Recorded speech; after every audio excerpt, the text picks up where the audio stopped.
What's up, YouTube? Going over another guide today. We're gonna run through Thor's full everything real quick. So yeah, we'll just go ahead and jump right into it. Honestly, it's really not too difficult. The build varies based on how you want it to, and pretty much any real build that isn't an auto tech build is gonna work. But so here we go. We've got first item. We're going into Warrior Tabby, pretty standard. Thor's ability based. If you don't realize that, you're killing me. So we're going Warrior Tabby. People are still building the Hydra's Lament into... Alright, so here's where it gets interesting. Hydra's Lament works on Thor because 99% of the time, you're using an ability and you're auto-attacking. Thor's ult combo, you ult in, auto-attack, throw your one, auto-attack. Well, actually, most of you are going to fail this, so don't try the full Thor combo. Just go for landing, auto-attacking, wanting, stunning, auto-attacking, having the one come back and hit them, and then look to just keep auto-attacking until they're out of range and you need to spin to get as much damage out as possible. And as you could tell, you're auto-attacking a lot. That was the point. Hydra's is good. Now, your next item, a lot of people either go Jotuns or Brawlers. You're getting the same power out of both. You're getting more penetration out of Brawlers, and you're getting the passive out of Brawlers. But with Jotuns, you're getting half the penetration, but an amazing amount of CDR. So it's really about how much defense the other team's really going to have at that point in the game. If you're behind, if you're ahead, and kind of the targets you're able to go on. If you're able to go on the mages over and over again, Jotun's going to be ideal. I like Jotun's Wrath 95% of the time. So I go Jotuns, and then here is where the build becomes your own build for one item, really. Here, this spot, you can go into more damage if you're just super far ahead. And you can go right into a Brawlers. Usually, you're going to want a decent defensive item at this point in the game. You don't have to, because it's going to put you behind on penetration. But at the same time, if you're ahead, it's amazing. And if you're ahead, I like to pick up a Wing Blade, assuming they have any slows, just because you get the movement, you get the sustain from more health, and you get a little bit of attack speed, which makes a difference when you're just sitting there auto-attacking while your abilities are down. It's actually pretty awesome. I then end the build with the Brawlers and Titan's Bane combo. If I could find Titan's Bane, that would be awesome. There you go. So, you got Warriors, Hydras, Jotuns, Wingblade, Brawlers, Titans. As I said, here the build could change. You could go into a full pen build. This could become Brawlers. This could become Crusher. This could stay Titans. You would have a shit ton of pen and a fuck ton of damage. This, you could actually try to cap out your CDR. You could change Wingblade to a defensive item if the match is not going perfectly for you, or if you're just taking a shit ton of damage. This build's also perfect. You can also swap these items around very easily and you'd be just fine. Go ahead and put the Brawlers fourth and then switch this to either a Wingblade or switch it to a Spirit Rope. These builds are all fine. This allows you to not be behind penetration wise. You're able to kill the tankier targets, and anyone who's built defense, you're also still getting some defense. Completely up to you. All the builds work. And if you're wondering why Crusher, it's just for the fact that you're getting more flat pen. You're over capping. Oh no, you're capped on flat pen, and then you also have the percentage pen from Titan's Bane. Basically, you're full shredding anybody who doesn't have like a billion health. It just comes down to that. You will do a lot of damage with this build. Late game, if you do end up getting a defensive item here, say this, you can swap out Hydras if you're still dying and get more defense, or just leave it there and be full build and go for your pots. You'll be fine. Ability wise, once again, it's kind of your preference, your choice. I usually start with a 3 for clear. I almost always max the 1. The only time I don't max the 1 is when I know they have limited mobility and no defense, no control. They can't stop me from doing damage, basically. Sorry, I'm losing my voice. So, the 1 is going to be safe poke, meaning you can 2 and 1 and poke them and just watch their health go away. That is going to be ideal, and pretty much the whole playstyle you're going to be playing under 90% of the time. Occasionally, you will run into games where you're playing against like a Raw and a Nemesis mid, and then the support could be something that really doesn't lock you down or initiate on you very often. That's not very common, but say it's a Bacchus or something that's not going to interrupt your abilities instantly. You can max your 3 in that situation because the Raw's not really going to get away from you. The Nem will, but if you're just focusing one target and looking for max damage, especially in an AoE area, it's going to be your 3. But like I said, 90% of the time you're maxing your 1. You're looking for 2-1 combos for poke, waiting for the abilities to come back up, and then go on those targets that are poked out, look for a solid fight. Now, realistically, the playstyle only changes in one way on Thor. You're going to be poking and playing like that the entire game. But with the ult early game, it's going to be used for ganks and initiations on like 90% of the fights. Once you get to mid to late game, you can't initiate. You will die unless you change the whole build and go full defense or some shit. You will just die a lot. You'll have to initiate and hammer out. I like to try to poke. So mid to late game, I'm looking for that poke, that hammer 1 combo. And then I kind of back off a little bit and look for a good initiation. So I use the hammer 1 combo in the fight so my team can get in, because that controls one person, kind of forces them out. And your team can get in and start the fight, and then you can back away a little bit and ult in while your team is engaging. And in that situation, you won't die instantly unless you ult to the back line where your team hasn't gotten yet. So really look to be playing that kind of play style with these items, and you will be just fine. Thor has always been one of the top gods. It's definitely a god you want to pick up and learn, and really you need to know how to play the god. It comes down to it. Even I never played Thor for the longest time, and even I'm playing Thor now, so you really should pick it up. Now we will go over some of the, I mean, realistically, we're going to look at the gods that Thor does well against and poor with. Realistically, Thor does amazing against every single god when played correctly, but if there's gods you can make mistakes on and kind of get punished pretty hard for it. I'd say there's really 4 gods that can punish you.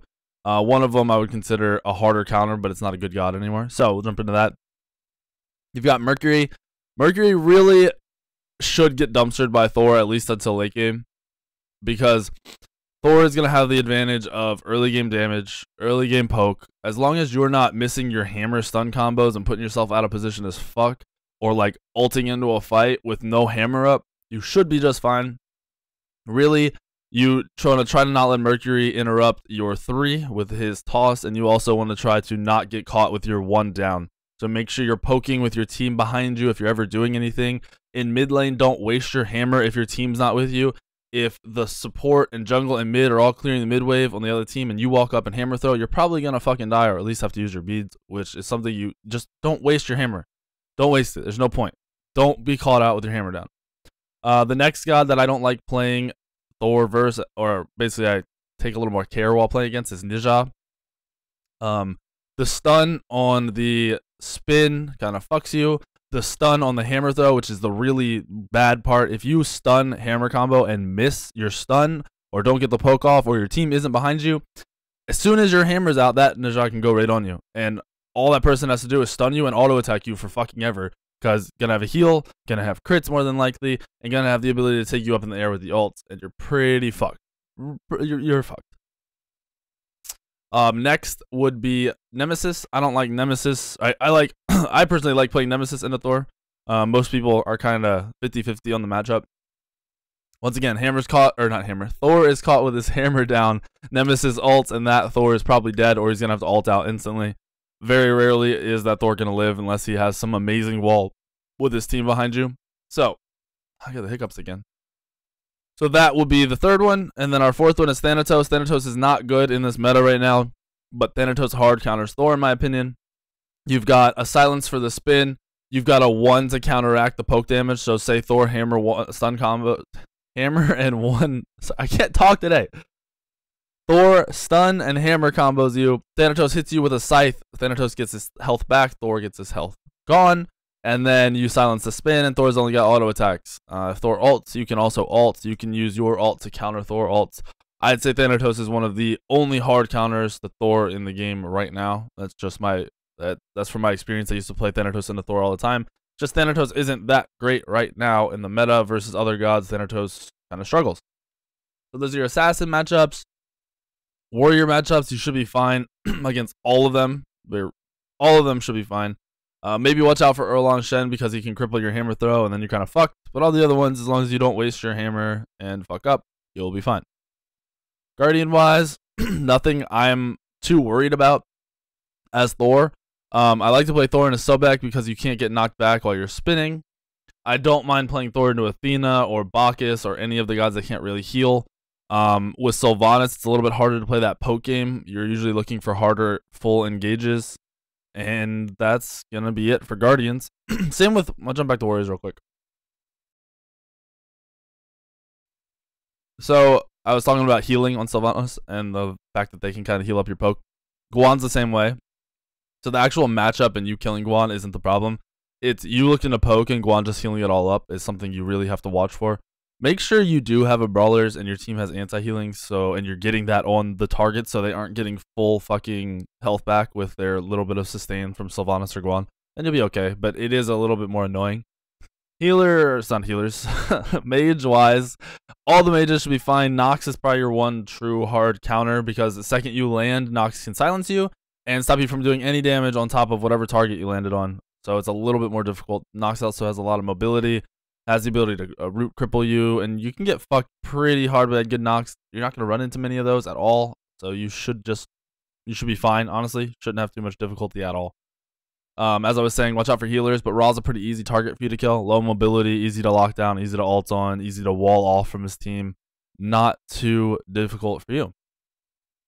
Hunter-wise, I don't mind playing against any hunter. I don't know if that's just me. There aren't any hunters I don't like playing against. Cupid could ult you. It should be annoying, but like that, I don't know. As Thor, I don't have any problems with any hunters, and you can pretty much kill them all just equally the same. It's really not that big of a problem. Let me go back over fucking Thor. Why is this? Let me go back over Thor real quick.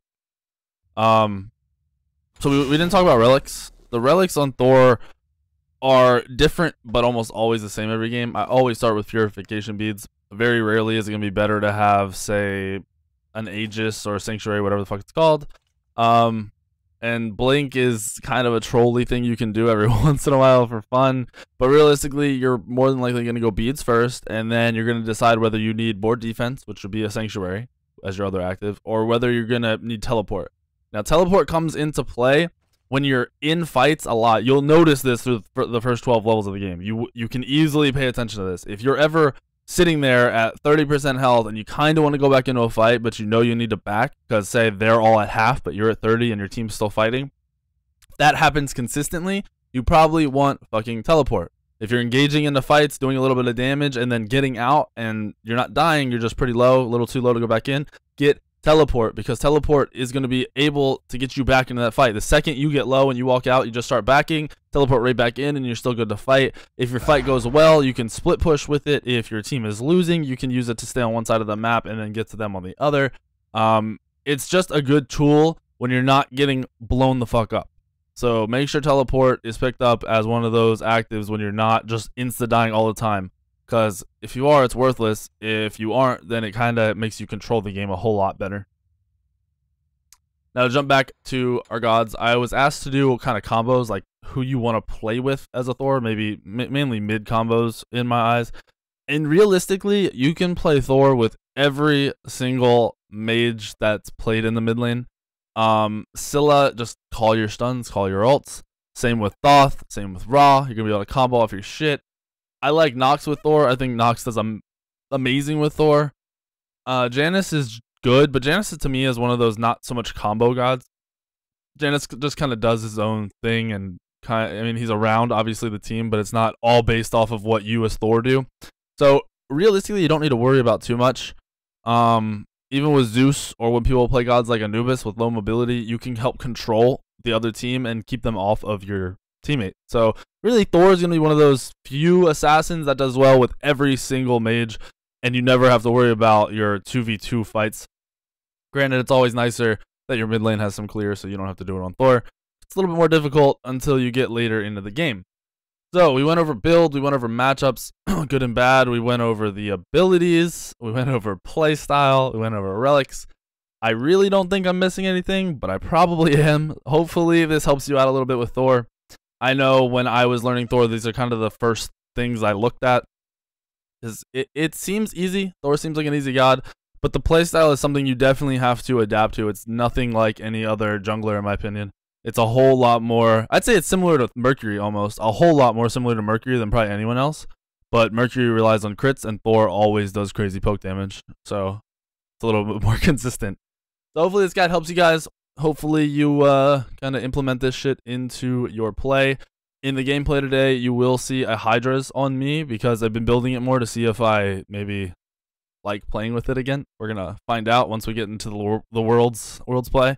But yeah, you can go Jotuns first after boots or Hydras, as I talked about. Have fun using the guide, and I will see you all in a video later.